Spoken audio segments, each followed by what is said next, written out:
بسم اللہ الرحمن الرحیم۔ لفظ دجال کا مفہوم۔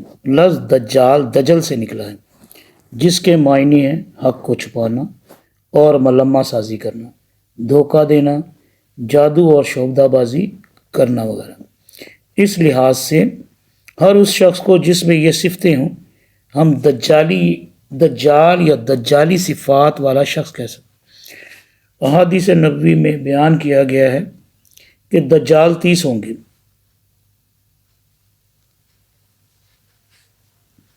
اور ان میں سے ہر ایک نبوت کا دعویٰ کرے گا، اور جو سب سے بڑا دجال ہوگا وہ خدائی کا دعویٰ کرے گا۔ اس لحاظ سے اس فہرست میں وہ تمام لوگ آ جاتے ہیں جنہوں نے حضور صلی اللہ علیہ وآلہ وسلم کے بعد سے آج تک نبوت کا دعویٰ کیا ہے یا آئندہ کریں گے۔ ان لوگوں میں بدنام زمانہ کذاب اور دجالوں کا نام مسیلمہ کذاب، اسود انسی، مرزا غلام احمد قادیانی وغیرہ ہیں۔ ایک خاتون بھی گزری ہیں، سجاح۔ حضور صلی اللہ علیہ وآلہ وسلم پر نبوت کا اختتام ہو گیا ہے۔ نہ تو ان کے بعد کوئی نبی آیا ہے، اور نہ ہی کوئی آئے گا، اور نہ ہی کوئی ذیلی نبی آئے گا۔ کوئی راستہ نہیں ہے۔ جو لوگ یہ کہتے ہیں نا کہ ہاں جی وہ ذیلی نبی آ سکتے ہیں، یہ مولوی اسحاق صاحب تھے، یا میں نے سنا ہے، کنفرم نہیں ہے، محمد ابن عربی صاحب، لیکن یہ ان کی نہیں، لیکن وہ مولوی اسحاق صاحب کا میں نے منہ سے سنا ہے کہ ذیلی نبی آ سکتا ہے، یعنی کہ وہ اسلام کے اندر ہی نبوت کر سکتا ہے۔ ایسا کوئی معاملہ نہیں۔ اسلام کی تبلیغ ایک الگ معاملہ ہے، نبوت ایک الگ معاملہ ہے۔ بہرحال، اور نہ ہی کوئی ذیلی نبی آئے گا، کوئی راستہ نہیں ہے، کیونکہ اللہ کی جانب سے اختتام نبوت پر مہر لگ چکی ہے اور دین مکمل ہو چکا ہے۔ ان تمام دجالوں میں سب سے بڑا دجال وہ ہوگا جو قیامت کے نزدیک ظاہر ہوگا۔ وہ ان سب سے بڑا ہوگا، اور وہ ان سب سے بڑا اس لحاظ سے ہوگا کیونکہ وہ عجیب و غریب شعبدے دکھائے گا اور خدائی کا دعویٰ کرے گا، یعنی برائی کی انتہاؤں کو پہنچا ہوا ہوگا۔ اور چھوٹے دجال تو صرف نبوت کا ہی دعویٰ کریں گے، جبکہ دجال اکبر خدائی کا دعویٰ کرے گا۔ ایک حدیث میں ہے کہ تم میں سے جو کوئی یہ سنے کہ دجال کا خروج ہوا ہے تو اس سے دور رہے، یعنی جہاں تک ہو سکے اس کے پاس نہ جائے۔ یہ اس کے شر سے بچنے کا بہترین طریقہ ہے۔ گو کہ آج ان پیشن گوئیوں کو 1400 سال ہو چکے ہیں، لیکن دجال اور یاجوج و ماجوج وغیرہ سے متعلق پیشن گوئیوں کے بارے میں ہمارا عقیدہ یہ ہونا چاہیے کہ ان کا جو وجود دنیا پر موجود ہے، مگر اللہ تعالیٰ نے انہیں ایک خاص مدت تک کے لیے لوگوں سے پردہ غیب میں رکھا ہوا ہے، اور جب ان کا وقت آ جائے گا تو اللہ تعالیٰ انہیں لوگوں کے سامنے کر دیں گے۔ نیز اسے اس مثال سے بخوبی سمجھا جا سکتا ہے کہ بہت سے معدنی وسائل اللہ تعالیٰ نے دنیا میں پھیلا رکھے ہیں، اور جیسے جیسے ان کی ضرورت کا وقت آتا گیا اللہ تعالیٰ لوگوں کو ان سے مطلع کرتا گیا، حالانکہ یہی چیزیں دریافت سے پہلے لوگوں کی نگاہوں سے مخفی تھیں۔ بسم اللہ الرحمن الرحیم۔ ڈاکٹر اسرار احمد، امیر تنظیم اسلامی کے مطابق ڈاکٹر اسرار احمد صاحب رحمۃ اللہ علیہ، اللہ تعالیٰ ان کی مغفرت فرمائے، بہت بڑے عالم تھے۔ ڈاکٹر صاحب نے اپنی کتاب سابقہ اور موجودہ مسلمان امتوں کا ماضی، حال اور مستقبل اسی تناظر میں لکھی ہے۔ ڈاکٹر صاحب فرماتے ہیں کہ جہاں تک دجالی فتنے اور دجال اکبر اور مسیح الدجال کی شخصیت یا شخصیتوں کا تعلق ہے، واقعہ یہ ہے کہ ان کا ذکر احادیث نبویہ میں جن پیرایوں میں آیا ہے ان کے بعض پہلو کم از کم راقم الحروف، یعنی کہ میرے علم و فہم کی حد تک تاحال عقدہ لا ینحل کی حیثیت رکھتے ہیں، یعنی کہ ایک ایسا راز جسے حل نہیں کیا جا سکتا، ایسا مسئلہ جس کو حل نہ کیا جائے، جن کے حل کے لیے کسی عظیم اور محقق محدث ہی کا انتظار کرنا ہوگا۔ البتہ اس مسئلے کے چند پہلو بالکل واضح بھی ہیں، بالخصوص ملاحم کے سلسلے میں۔ جس مسیح دجال کے خروج کا ذکر آتا ہے اس کا معاملہ اپنی جگہ بھی بالکل واضح ہے، اور دنیا کے موجودہ حالات جو رخ اختیار کر چکے ہیں ان کے پیش نظر تو بالکل ایسے محسوس ہوتا ہے کہ اس خروج کے لیے سٹیج بھی بالکل تیار ہو چکا ہے۔ دجالی فتنے کے بارے میں اب سے کچھ 60 برس قبل سورہ کہف کے حوالے سے ایک نہایت مفصل اور عالمانہ تحریر ایک ایسے عالم و فاضل شخص نے کہ قلم سے نکلی تھی جو معقول و منقول اور شریعت اور طریقت چاروں کے جامع بھی تھے، اور ان میں سے ہر ایک میں نہایت بلند مقام اور اعلیٰ مرتبے کے حامل بھی تھے، یعنی مولانا سید مناظر احسن گیلانی رحمۃ اللہ علیہ راکم، یعنی کہ ڈاکٹر اسرار احمد صاحب کو ان کے نقطۂ نظر سے کامل اتفاق ہے۔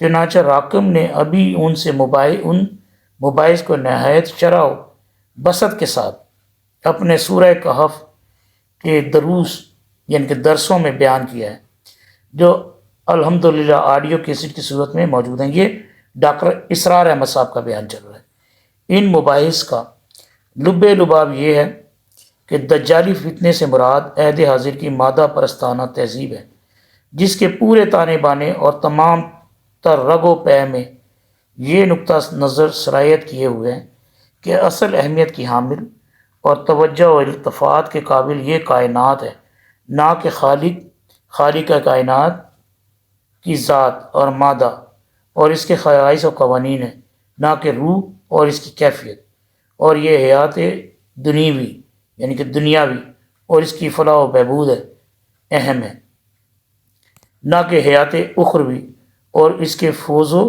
نجات۔ چنانچہ نقطہ نظر کی اس تبدیلی کا نتیجہ ہے کہ خالق نے انسان کو علم کے حصول کے جو 2 ذرائع عطا کیے تھے، یعنی حواس ظاہری اور ان سے حاصل شدہ معلومات سے استدلال اور استنباط کے لیے عقل کا استعمال، اور نمبر 2 مافوق الطبیعی حقائق تک رسائی اور عملی ہدایت کے لیے وحی آسمانی کی پیروی۔